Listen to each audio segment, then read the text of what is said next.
Okay. Hi, guys. My name is Cortland Jacoby, and I am here in Washington, D.C., talking via Skype with the lovely Sheila McCarthy, who is part of the wonderful cast of Sarah Polley's Women Talking, which comes out in December. Sheila, how are you? I'm just great. Just great. Good. I'm warm. I'm in Los Angeles. I'm warm. So jealous. It is I very know. cold. I've heard. That dark shadow you see, it's 5:17 here and it's already dark. So Yeah, I know. it's not fun. I know. Anyway, but it is fun to talk to you. Hmm. You're part of Women Talking, which is a film about a community of women, three generations from three families that have to come together and make a decision to either leave, to stay, and forgive and stay and fight after the men of their community. They find out the men of their community have wronged them severely. How did you come to get involved in the project? And have you read Miriam Tu's book Hmm. ahead of Yes. So yes, I was part of a book club when Miriam Taves first wrote Women Talking. So I was very familiar with the book. So how did you get in Mhm. the project and Yes. ahead of time? Yeah. Yeah, so I'd read the book ahead of time as part of a book club, but it's a dense read and lots of discussion. Never for a second thinking that it would be turned into a film. Um, and then a year and a half ago, I Zoomed with Sarah Polley, who wrote the screenplay and directed the film. And Sarah and I have known each other for many, many years. We're both Canadian and we both live in Toronto. And I'd played her mom in a movie and I did her TV series Avonlea a couple of times. So I was very familiar with each other's work. And I'm a huge Sarah Polley fan. So we Zoomed together and she talked to me about the role of Greta. And we went over the entire script with a fine tooth comb. And it was about an hour and a half. And she kept apologizing that, she had to put me through this hoop, and I'm going, no, that's okay. If Frances McDormand has to approve me, that's just fine. And, I really, when I got off the Zoom, I'd come out of COVID and I was kind of feeling, kind of laid back about everything and kind of content. And then this project landed in my lap and I thought, wow, I've got to really show up for this one. It was, um, an intensely wonderful, hard experience. Loved working with Sarah.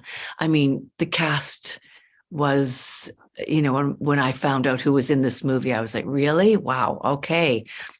I'm gonna have to eat my Wheaties for this one.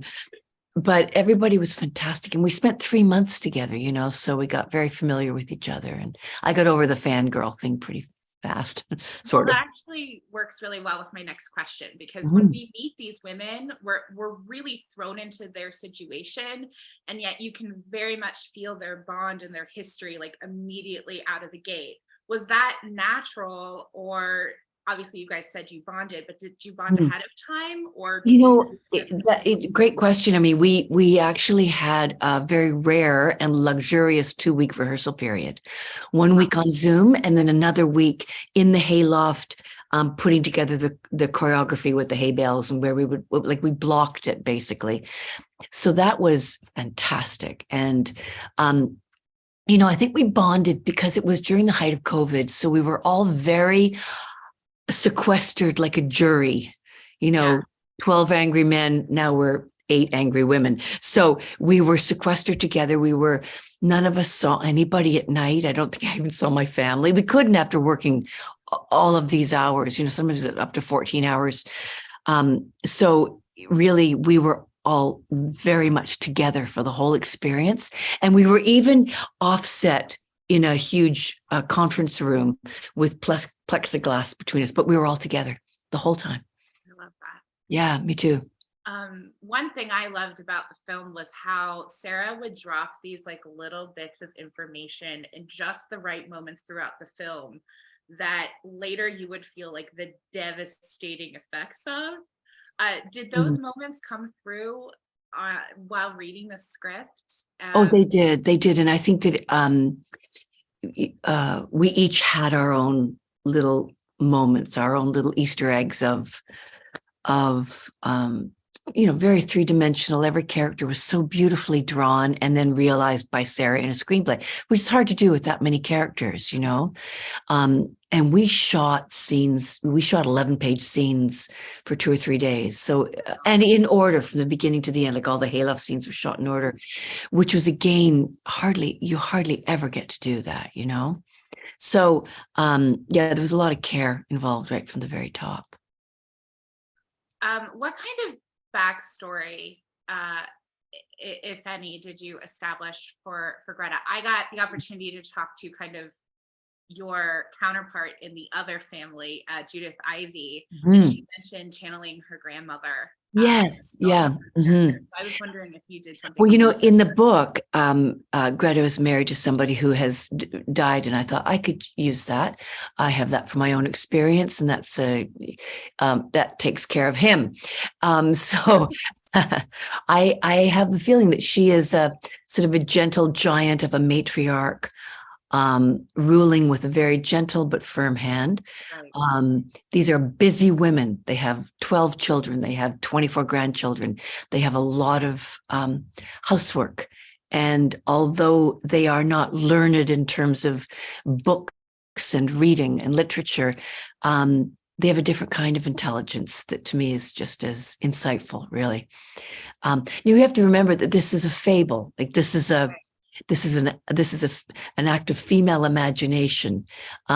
So we grappled with the language, in rehearsals, because we thought, well, these women are so eloquent.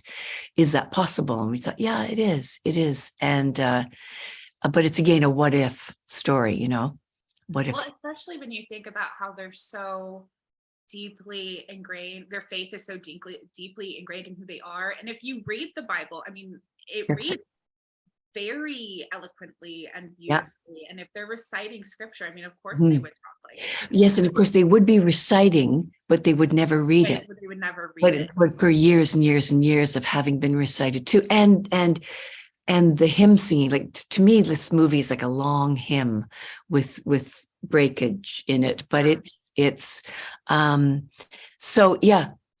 The world in their houses and the practical aspect of their lives is what they bring to the hayloft. They eat, they drink, they touch, they laugh, all the things that women do when they're alone together, when there's no men around, Ben Whishaw notwithstanding. But, women do behave differently when it's just them. And so do Mennonite women.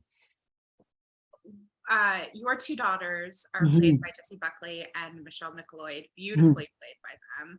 One thing I loved about your character and your performance is that both of your daughters feel very differently about whether or not the women should leave the community or should they stay. And Greta does not take a side. She's very understanding and loving of both of her daughters from where they are. I have a sister and a mother, and it doesn't always work out like that. So I know. Yeah. Can you talk a bit about that? Well, I think that is, again, the nature of Greta is that she's a listener. She's got a gentle but firm take on things. I think the horror of what has especially happened to my hot-headed daughter, Jessie Buckley, playing Marieke, is and no, I shouldn't. Both of them have had terrible things happen to them, and I think that is really what concerns Greta the most. Her own horrors, notwithstanding what has happened to her daughters and her grandchildren, most likely, is what propels her to her decision. I think very early on, it's not that she wants to leave, it's that she cannot stay. She will not subject her daughters and her grandchildren to this abuse any longer. And it's not really that we know where we're going, but that we can't stay. Yeah, which is what I've always sort of done in my own life, Moving forward. Yeah. Just because I can't stay in one place, got to go. Yeah. Wasn't there that Anais Nin quote that's like